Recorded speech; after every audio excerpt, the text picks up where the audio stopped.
I got so much motherfucking design on right now. Break it down, bring it back, make it clap. I got 3 old thoughts, new guap, where that thing. Bitches on my line, and you know. Assalamualaikum warahmatullahi wabarakatuh.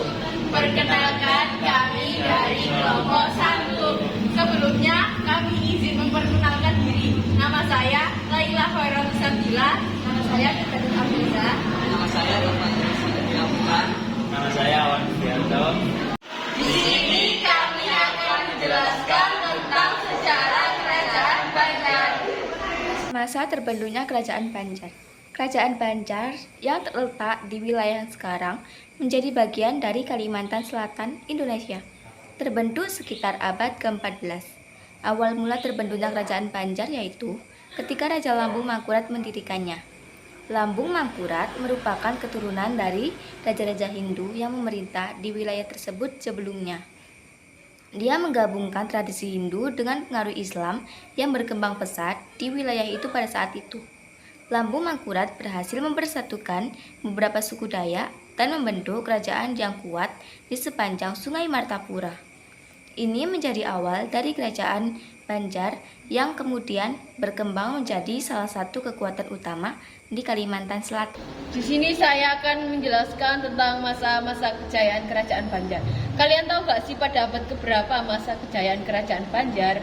Pada abad ke-17 dan ke-18, Kerajaan Banjar ini mengalami masa keemasan atau juga bisa disebut masa kejayaan Kerajaan Banjar di bawah pemerintahan Sultan Agung. Pada saat itu, kerajaan ini menjadi salah satu pusat perdagangan dan kekuasaan terpenting di Kalimantan. Sultan Agung juga dikenal karena memperluas wilayahnya dan memperkuat kedudukan politikannya di wilayah sekitar.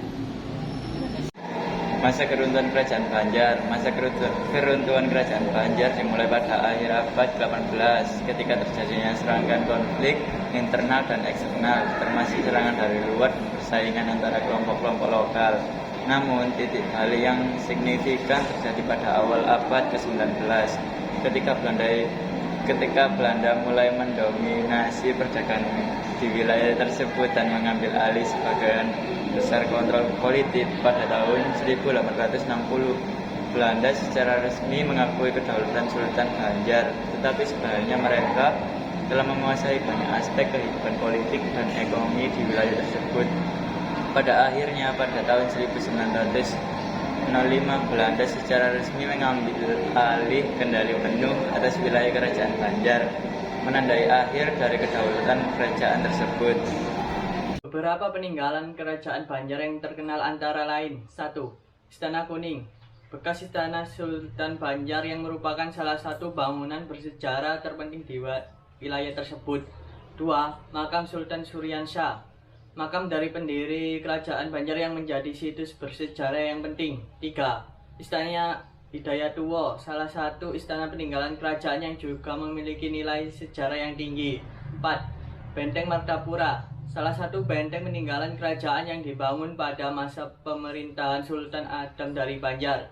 5. Museum Lambung Mangkurat, sebuah museum yang menampilkan berbagai artefak dan peninggalan sejarah dari Kerajaan Banjar. Untuk yang terakhir, saya akan menjelaskan tentang nama Kerajaan Banjar. Yang pertama, Sultan Suryansyah merupakan pendiri Kerajaan Banjar pada abad ke-16. Yang kedua, Sultan Hamidullah, salah satu sultan awal yang memperluas kekuasaan Kerajaan Banjar. Yang ketiga, Sultan Musta'in Billah, memerintah pada abad ke-17 dan berhasil menghadapi tantangan dari kekuatan asing yang ingin menguasai wilayah Banjar. Yang keempat, Sultan Adam, salah satu sultan yang membangun benteng Martapura pada abad ke-18. Yang kelima, Sultan Atta Alam, memerintah pada awal abad ke-19 dan mengalami konflik dengan Belanda. Untuk yang terakhir, Sultan Hidayatullah, memerintah pada pertengahan abad ke-19 dan berperang dalam menentang kolonialisasi Belanda. Sekian penjelasan dari kelompok 1. Wassalamualaikum warahmatullahi wabarakatuh.